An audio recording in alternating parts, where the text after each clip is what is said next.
Morning, Dale. Welcome to Sea Talk. Dale, do you want to tell me who you are and which company you're with? Thanks so much, Paul. Yeah, my name's Dale Stacey. I'm the UK Communications Manager for JTI in the UK. So, Dale, JTI have been doing a lot of work on what we're all, as coming to one, trying to stop at the big problem we've got in the UK now, which is illicit trade. So, tell me, what have JTI been up to? Thanks so much. So JTI UK, we very recently launched the It Costs More Than You Think campaign. It's a nationwide campaign that calls on the government to do more to tackle the sale of illegal tobacco here in the UK. It's a trade that we know, and it has proven links to organised crimes in communities up and down the UK.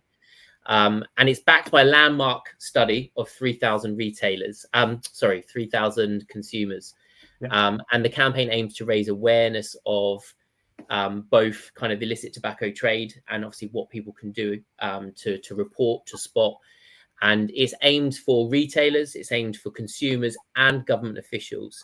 And it's to shine a light on effectively how every year we're losing £2 billion in UK tax revenue. So it has a clear economic cost both to the UK, but also UK taxpayers as well. So the campaign aims to give retailers and consumers the confidence to be able to spot illicit trade in their local communities. And more importantly, the tools to be able to report this illicit tobacco trade and illicit trade in general to the authorities in confidence. And then ultimately, and as always, we're asking the government to do more to support the independent retail trade in this ever increasing issue of the illicit trade. So, Dale, I mean, that's great. I mean, when I talk to retailers up and down the country, and you're probably in the same boat as me as well, most of the time retailers are scared of how to report this. They feel fearful of, if I report this, what's going to happen to my store? Because now we all understand what's going on. It's organised crime that's behind these illicit stores that have popped up and down the country, which I still believe today government fails to realise. This should be more comfortable for retailers to report what's going on, right?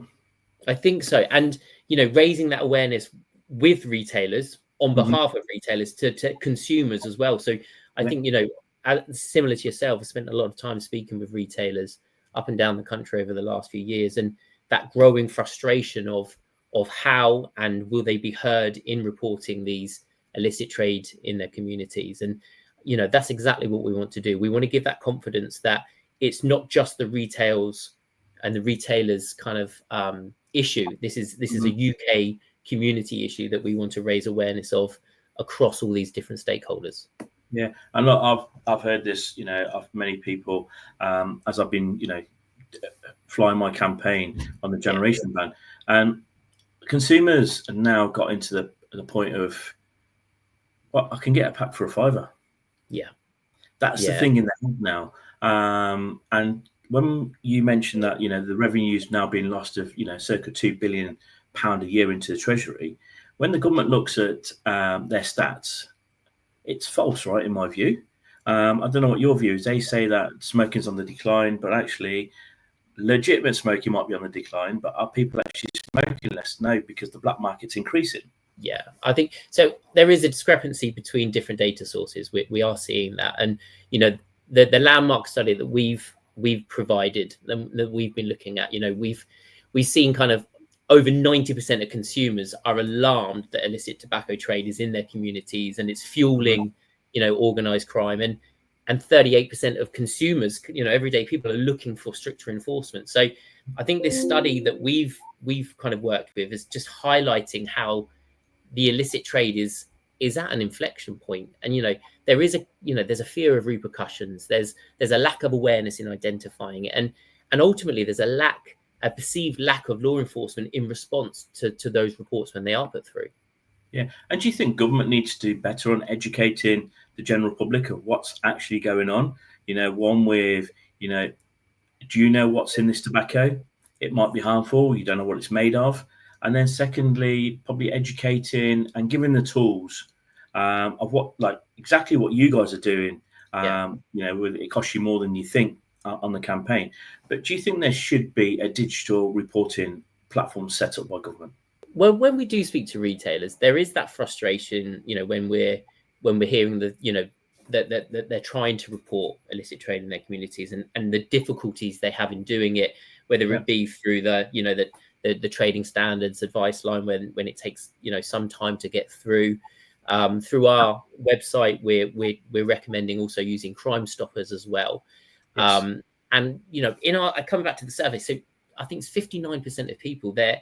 They want to see authorities and they want to see companies such as JTI take real visible action, which is one of the kind of underlining factors that have really driven us right now to make a further stand and expand on a campaign that we've been running for some years, but really trying to kind of bring in different stakeholders into the equation, into the conversation, and give them again that confidence of how to go about reporting it and spotting it.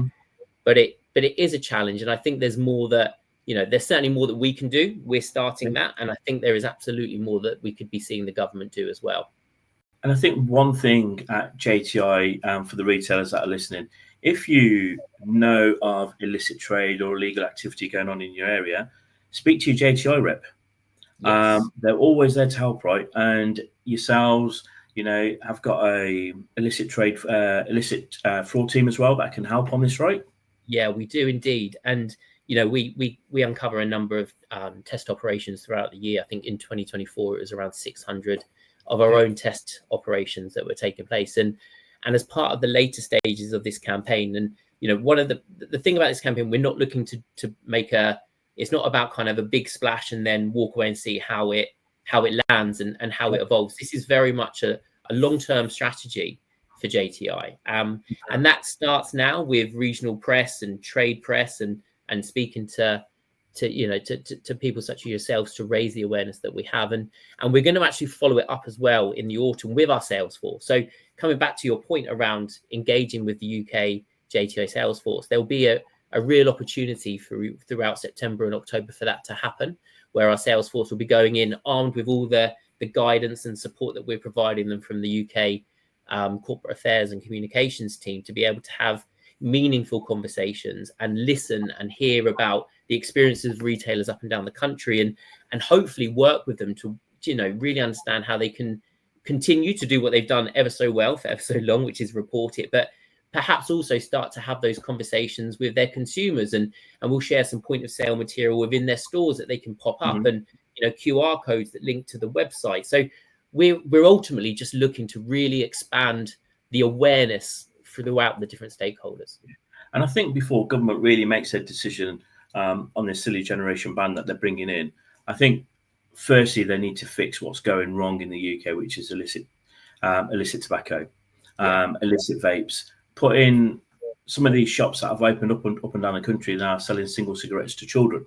So it's not about the generation ban and stopping younger smokers. It's about stopping these illegal stores that are enticing children into smoking by selling singles, which is alarming. It's alarming. So, I think that's a bigger job for government to stamp out first before they start looking at, what do we do with generation ban? Looking at the website when it goes live. Yes. It's dedicated retailer page on there. Yes, there is. It's got all the outlines of the risks selling illicit tobacco. It's got some tips, tobacco products, and how to report stores selling illicit goods. The other good thing on there, there's a letter that we can download, right, to contact our MP. Yeah. So the template is done by yourselves. It's a simple tool for us to fill out, send on to the MP. So you made it so easy for retailers to do. And I strongly urge retailers up and down the country, look, get onto the website, download the template and send it on. The more noise we can make about this, the better it will be for all of us. And, me for one, and, on behalf of many of the retailers up and down the country, I'd like to thank JTI for doing this, because we needed a place for, to do this. I appreciate that, Paul. And absolutely, we, in our retailer engagement and the feedback and the research we've done, we know retailers want to take a stand. We know that, they have a lot to say, and we have some incredibly, vocal and, influential retailers within their communities that, they take others with them, and it's fantastic, like that community when you see it come through. And I think that collective voice raising the highlight of this, this illicit tobacco trade and illicit trade in general across the UK, and if we can support with tools, and one of the things we'll be asking, as we go through the campaign, is if there's more tools or if there's things that are missing, we want to work with the retail trade to make sure that you all have everything that you need to be able to report, to be able to do it in confidence, and to really kind of speak up for what is ultimately the heart of our communities, is our retail network. It's our community stores, it's our convenience stores that serve people who perhaps can't get to other locations. So it's absolutely critical that we work hand in glove on this. Collaboration is key. Engagement is key.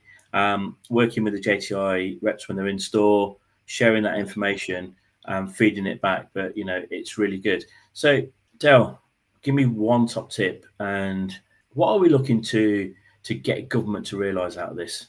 It's a great question. And it's always going to be one of those challenges, because ultimately, we all have a part to play.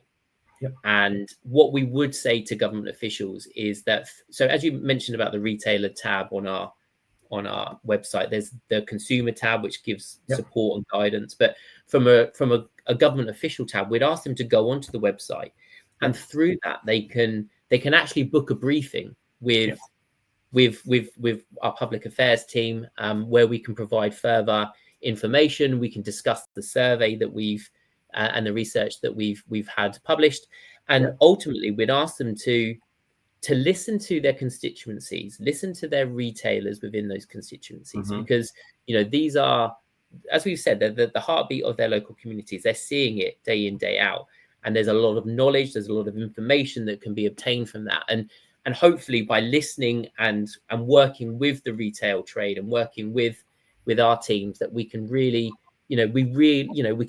we can really make a difference in this campaign.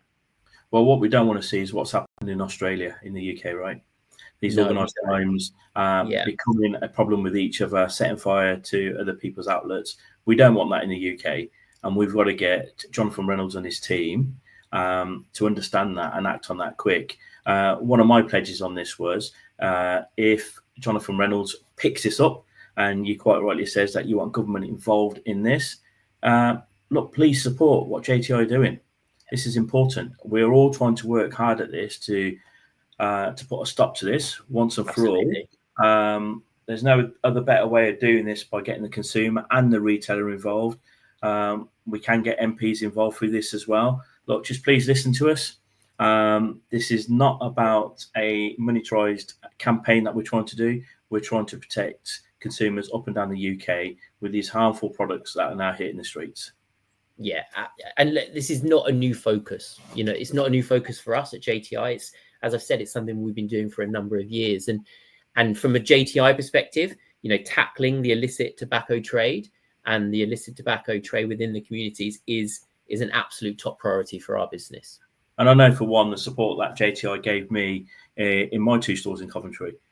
You listened, you helped, you did a task operation in Coventry, 32 stores that you did. They all failed. So we know how big the problem is. You multiply that by every region up and down the UK, we've got a big problem in the UK. That 2 billion, go back to that 2 billion lost in revenue to the Treasury, it's probably more than that. We don't know, but it's the government. I think they just got to start listening now. And well done to you, to all of you at JTI, for doing this. And look, every retailer up and down the country, my pledge is get on the website and get involved. Absolutely, yeah. Engage with the program, engage with the campaign, and make sure it's a two-way conversation. We want to work, as I say, incredibly closely, as we always have done, with the independent trade and the retail trade up and down the UK. And we are here to raise their voice and raise your voice, and make sure that we do everything we can to give you and your colleagues in the retail network the platform to continue to raise awareness of this kind of highly impactful illegal trade in their communities. Good stuff. Thanks, Dale. Thanks so much, Paul. I really appreciate you having me today. Thanks very much.